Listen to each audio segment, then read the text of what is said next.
Hello, everybody. Sorry I'm all dusty here. I'm just doing some sanding work, finishing up my place here, and then go from there. I'm pretty excited about that. But gonna give you guys all major updates here. Blink, blink.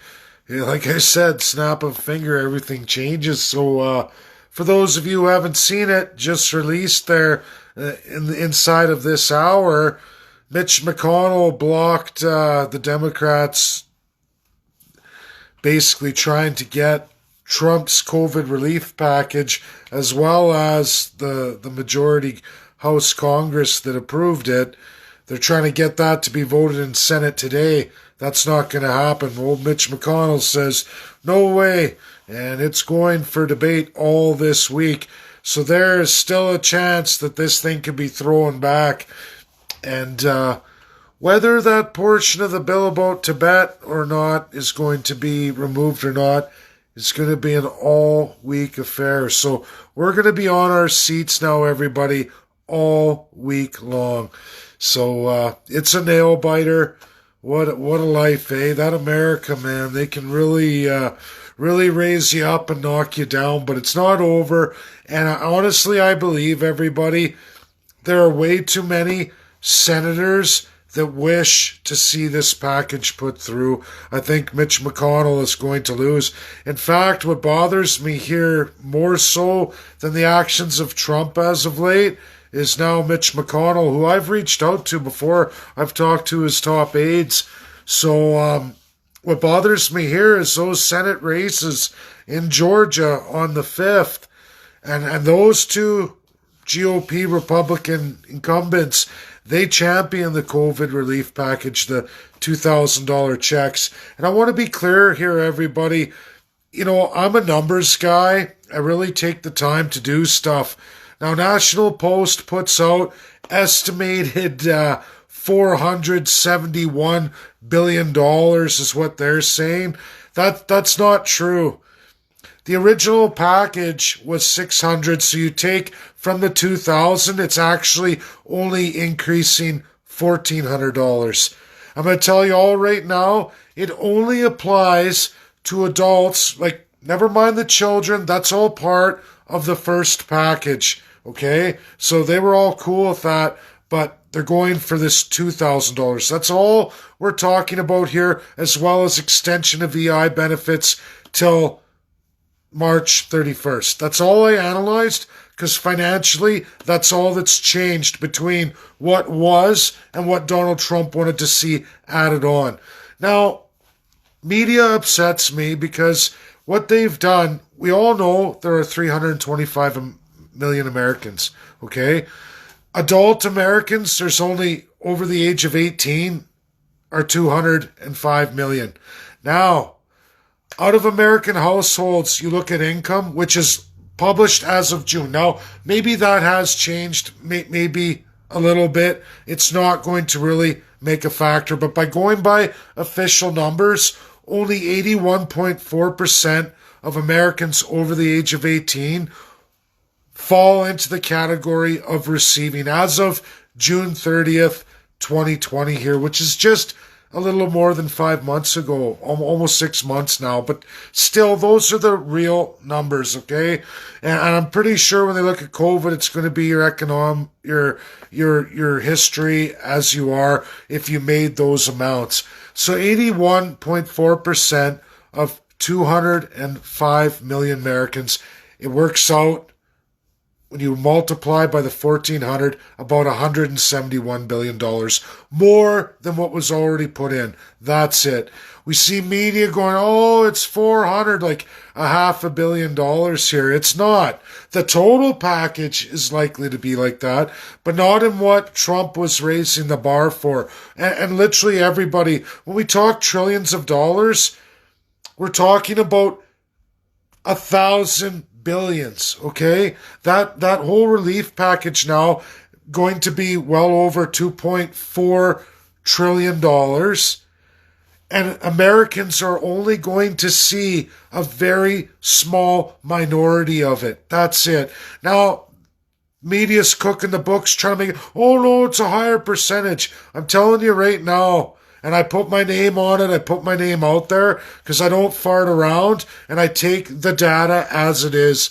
There's a lot of great people in Alberta who do the same thing, and it's why we have unbelievable stats comparatively to the rest of Canada, especially on COVID. And I've done that exact same work. I took 3 hours last night to know exactly what is in this new bill financially, because that's my expertise, and you wouldn't be very good at what you do if you ran out there with astronomical buffoon numbers like the National Post just did. Because I promise you, there may be a variation of the numbers here. I'm not saying that there's a percentage of upwards of 350,000, upwards of 30 million Americans that may qualify above and beyond what I said, but it's a heck of a lot different than $300 billion, okay? That's an astronomical blunder, and this is the reason why we should never ever let people like Chrystia Freeland, who are journalists, be anywhere near the finances of a country. And it's extremely irresponsible to let journalists become overnight economists or responsible for budgets. Don't trust any of these people. These are not little numbers we're dealing with. It's okay when you're dealing with hundreds of billions of dollars and you may be out 1 billion, meaning less than 1/3%. You know what I mean? You can give grace for that. There's because nobody knows officially until you do the actual consensus. But when you're out a tremendous amount of money, that's how you get robbed and raped by the establishment. And media, National Post, this post, is absolutely ludicrous. And when you're dealing with everybody, $2,500 billion package, and they're literally complaining about 170 million going to the American people who you're borrowing the whole package from. Just like Dirty Freeland and that dirty bastard Justin Trudeau, who are sitting here going to borrow $1,000 billion from all Canadians, mostly Albertans. Sorry, most of that is taken against you, and not equal share of that debt is taken against you, okay? You're not even going to see any of it. A few $100 million.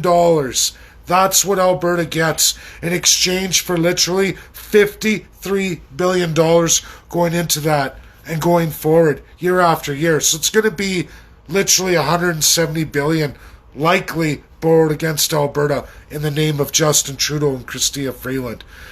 Most people won't even know this. I know you people all follow me. You're going to see it. You're going to get it.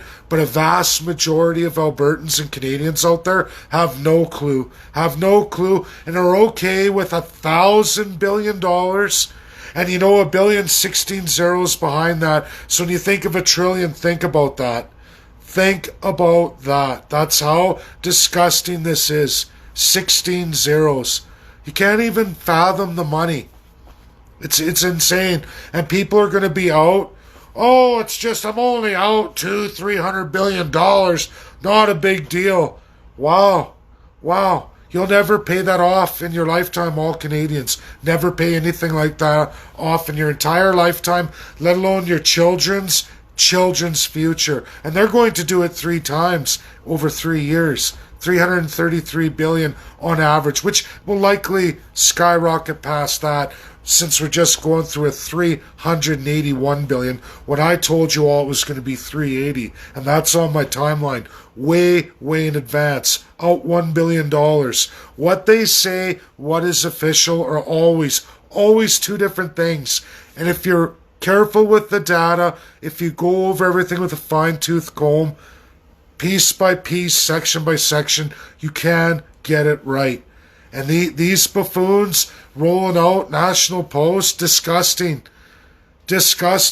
And even if the new package increased $400 billion, which is not a small number, but, in relation, it's 325 million Americans, not 38 million Canadians. So that's what we're talking about here. Giving to the people of America, who that Congress and that Senate and none other than Donald Trump are going to borrow against those people. And you're going to say $2.5 $1,000 billion is okay for all this other stuff, but a small portion of it not for the American people. And I'm telling you right now, National Post, way out to lunch with their numbers. Not even close. Now, if they're talking about the entire package from Bill A and Bill B for all the people, okay, now you're getting somewhere. That might be close. But that's not how they wrote the story, and that's not even close to what they say. It doesn't even work out. Even if every American got $2,000, it wouldn't make those numbers right. So there's a problem here with our media and the problem with journalists being allowed to publish stories, getting accreditation for something that physically is irresponsible. It's not right, and it's an absolute fallacy. Anyways, everybody, we got a tremendous week ahead of us. I'll keep you posted. It's going to be tooth and nail. That's how it always is with the United States of America. But when it comes to the issue of Tibet for Alberta independence, I most definitely am going to research the first bill that's likely, I believe, to encompass that. And if it does, and this ends up going through regardless if it's 600 or the 2,000, if whichever way it goes, I want to know, will it go through with the Tibet clause? Because that's the real issue for Alberta independence. Thanks, everybody. I'll let you know, and I'll update. I'll probably write that post out. I'm going to start painting here by this afternoon, the next couple days. Major flooring to do, and lots of furniture moving. So sorry about the frizzle and the dust, but this is me. So I'll probably just type now, because I know people don't like appearances like this. But I had to share this. Thanks. Get it out there. Thanks, everybody. Bye now.